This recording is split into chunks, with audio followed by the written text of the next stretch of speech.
Welcome to Forest County, Pennsylvania and the Forest County Outback Channel, where we combine history with the outdoors. If we were standing in this spot 120 years ago, we would be in the middle of downtown Golinza.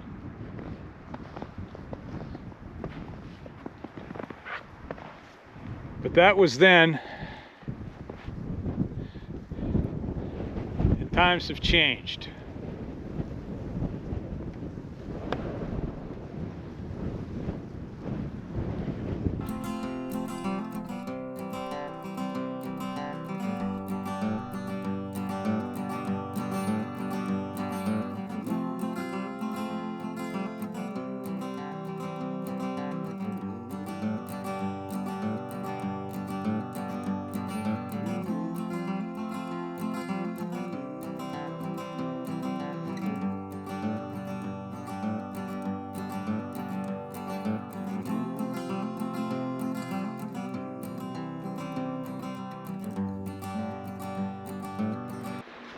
Now, people today know Golinza as the point where the Guytonville Road crosses Big Coon Creek and the Game Commission has a shooting range.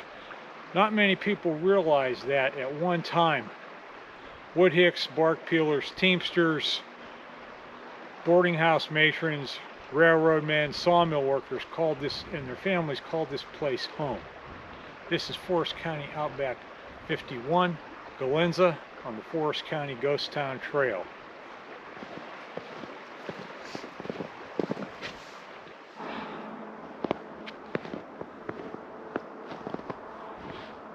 One of the hallmarks of this channel is we go out to these sites looking for historical remnants and use those remnants to help tell the story. Golinza, we really can't do that other than some old railroad grades and one significant ruin. There isn't anything left of the site. The Game Commission used the area for food plots. They put the shooting range in. There's been a couple roads gone through here, so the actual site of the town site of Golinza, there really isn't anything left, but we do have some photos, so we're going to look at it. We can kind of figure out where some of the stuff was, and we'll tell the story that way.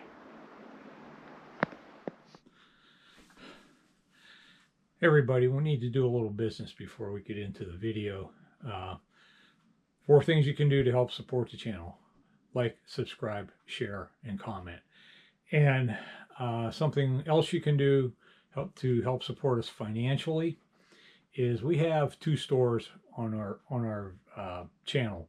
We've got the one down below. It's called says Shop the Forest County Outback Store, and that's where we sell like the things like the logo t-shirts and that logo, the cups.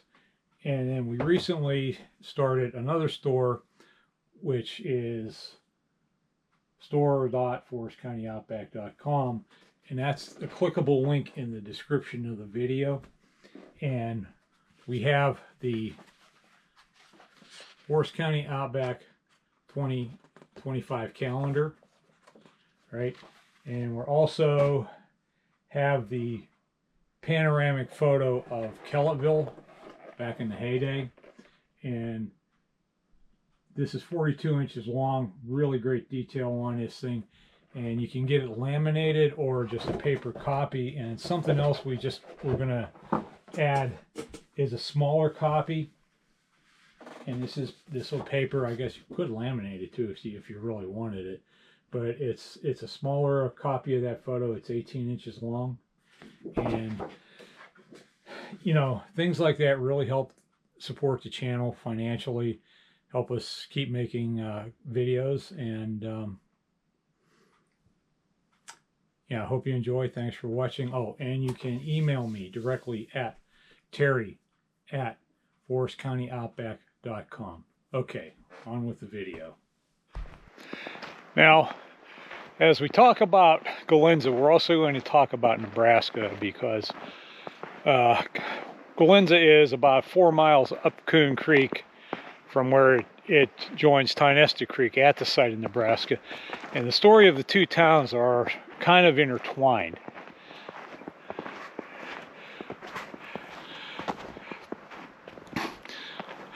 So the old growth forest here was noted for having very large white pine. It was very valuable timberland. And in 1838, a fellow by the name of John Ford came to the area, and he was looking to invest in timberland. He had two daughters, Caroline and Sarah Ann.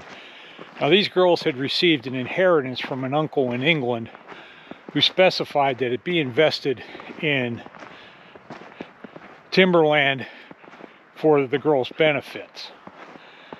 And Ford scouted out in the area that became Nebraska, liked what he saw. He bought that area in 7,000 acres,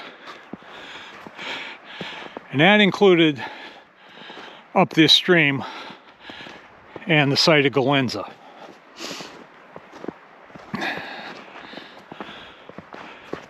So the Fords would move here, and John Ford? Can't remember. Yeah, John Ford.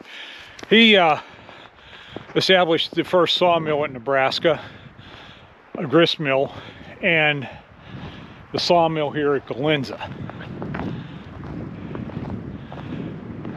And that was in 1838.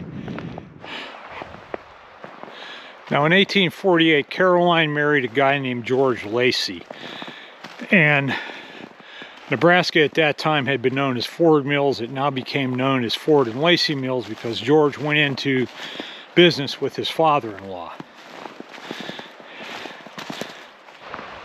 Now, in 1865, the Laceys sold the Nebraska mills and property down there to John Gordon and Alexander Green.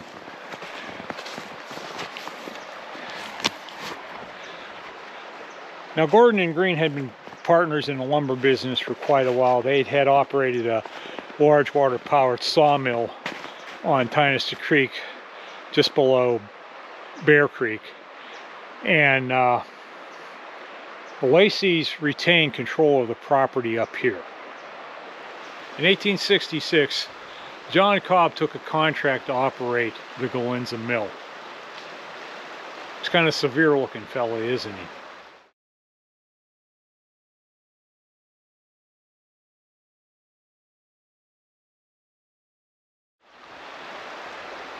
Anyhow, he came here and he built the one significant remnant of Golinza, and that was the Cobb Canal. And I've done a video on this that was number 9, the Cobb Canal.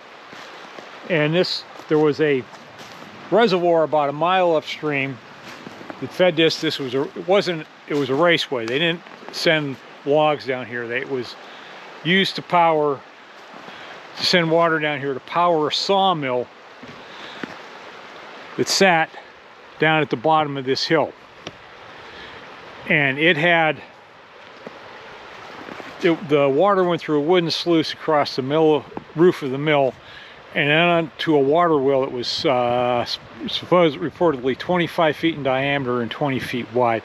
Unfortunately, we do not have any photos of that. So Cobb never completed his contract. He eventually lost interest. He had in operating this mill. He had other mills.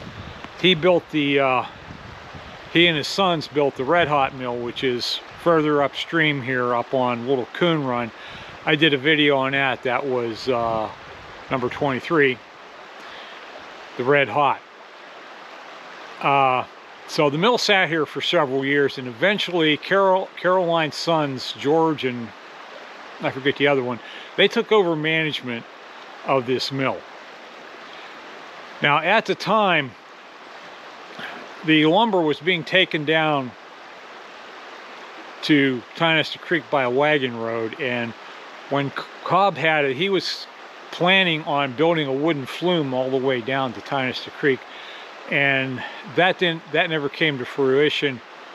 What he ended up doing was building a plank road. Now, whether that was actually just a plank road or a tram road, I don't know. But that was how they got the lumber from here down to Tynester Creek. Now, when the Lacey boys took over took over management of this, they built a new steam-powered sawmill, which, to the best that I can determine, okay, was the site of Cobb's mill. It was further down that way.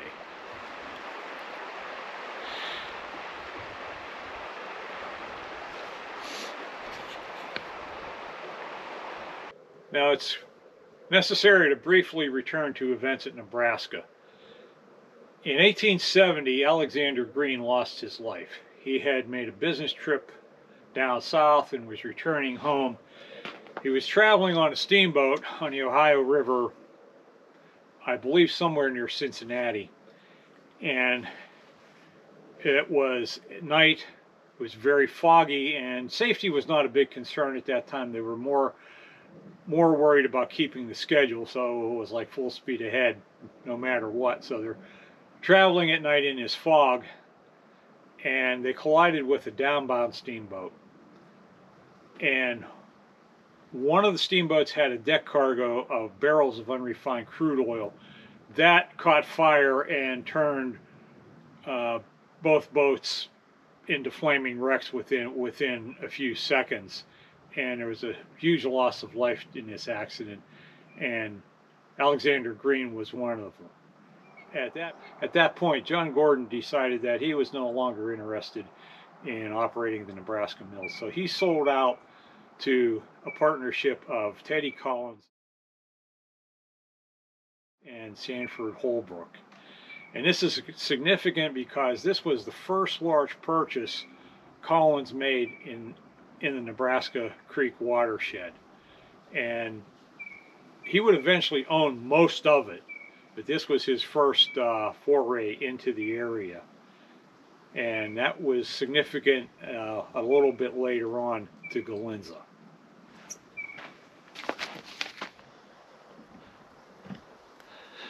Now, I have this photo of the town site, and I think it was taken from around this spot here. It's hard to tell because there's so much overgrown, and there's really no frame of reference.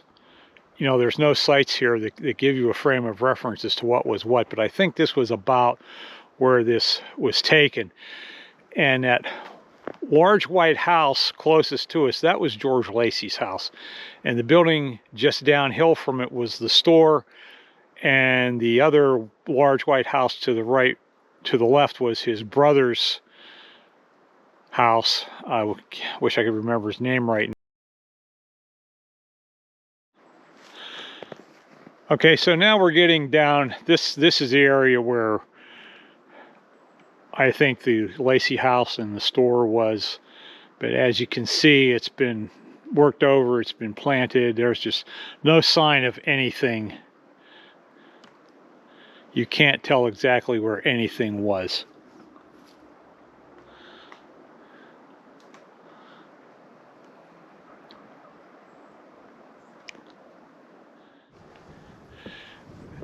Okay, this is kind of another view of where all those buildings were.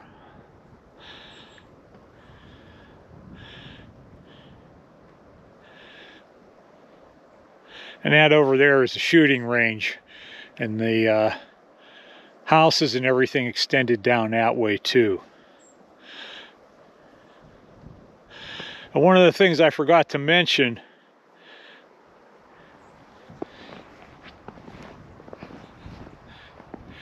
in 1866, when John Cobb came here, a description of Golinza was the sawmill, a log boarding house, and a plank-built house for the mill superintendent. And as you can see from the photos, the Lacey's definitely upgraded things.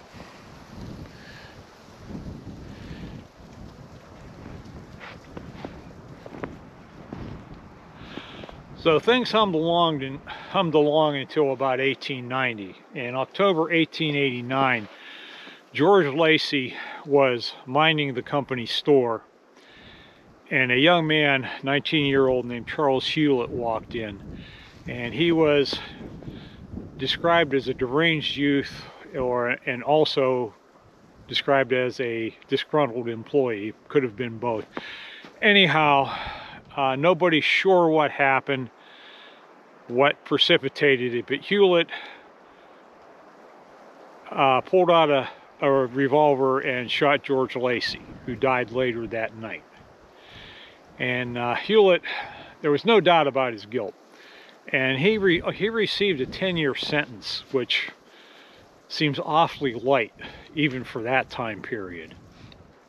But after that, his brother, again, like John Gordon, didn't have it in him to continue operating the mill, so he sold the operation. It was first bought by a group of bankers from Warren, Pennsylvania, who had no interest in operating it. They were just buying it so they could flip it, make a quick profit for doing absolutely nothing. Yeah, so that's not a new thing these days. Then it was bought by a partnership of Teddy Collins and George Watson.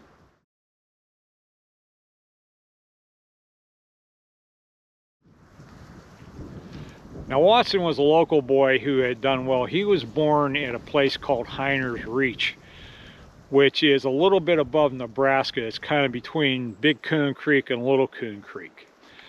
And he was experienced in all aspects of the lumber industry at that time. And he had done some other business with Collins. They had partnered up on other things, and they had a partnership that lasted about 30 years, which was probably a record for Collins. His partnerships tended not to endure very long, and it eventually fell apart over a dispute of 25 cents a day. And one of their other businesses, they employed a log scaler, and they were supposed to split his salary, and Teddy decided that he was paying 25 cents more a day than he should have, and it eventually led to the dissolution of their partnership. Go figure. But it seems like a lot of Teddy Collins's partnerships ended that way. Now, when Collins and Watson took over, Watson assumed direct supervision of the mill. And the first thing they did was to rebuild it. The Lacey's had a steam-powered circular mill. They replaced it with a band mill. And that mill sat approximately here. In 1893, they got rid of the plank road. They extended a railroad from up Coon Creek. And I did a video on that. That was, I think, number 38, Coon Creek from Golinza to Nebraska. And so they purchased a locomotive called the Nellie Bly to operate the trains up to here, and that would be in service with Collins companies for about 30 years. In 1897, they extended the railroad up Coon Creek to operate logging trains, and they bought this Heisler locomotive to operate the log trains. And Watson lived in the old Lacey house, and things hummed along here for several years until 1905, when the timber was exhausted and the last log was sawn. And across the stream over there is where the main part of the town site was. After the mill shut down, they very quickly dismantled it. The machinery was used at a new mill they were building up at Kellyville on Salmon Creek, and the houses were torn down except for the Lacey slash Watson house. And that remained in place for several years. The George Lacey house and a barn were the only structures that survived the closing of the mill and the abandonment of Golinza. And they stood until around 1940, when the Game Commission took this place over. They weren't called game lands, and they were called game refuges, and a warden lived on site. And they used the Watson house, or the Lacey house, Lacey slash Watson house, as the refuge headquarters. There was also, in the 1920s, there was an elk refuge here when the Game Commission was trying to reestablish the elk population in Pennsylvania. It didn't last, mainly due to locals developing a real taste for elk meat. And so there's nothing today left here at Golinza to remind us that at one time a few hundred people called this place home.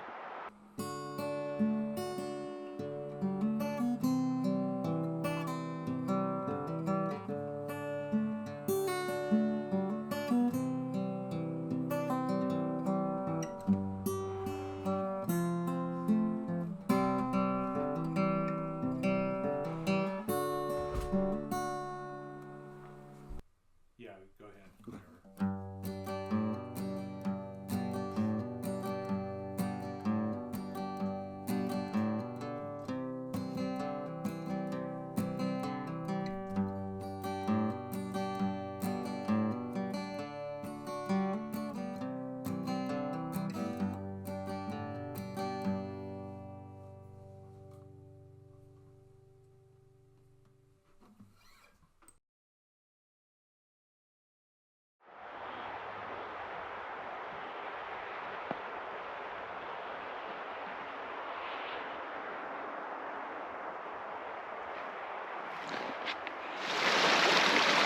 That's it for Forest County Outback number 51, Golinza, and the Forest County Ghost Town Trail.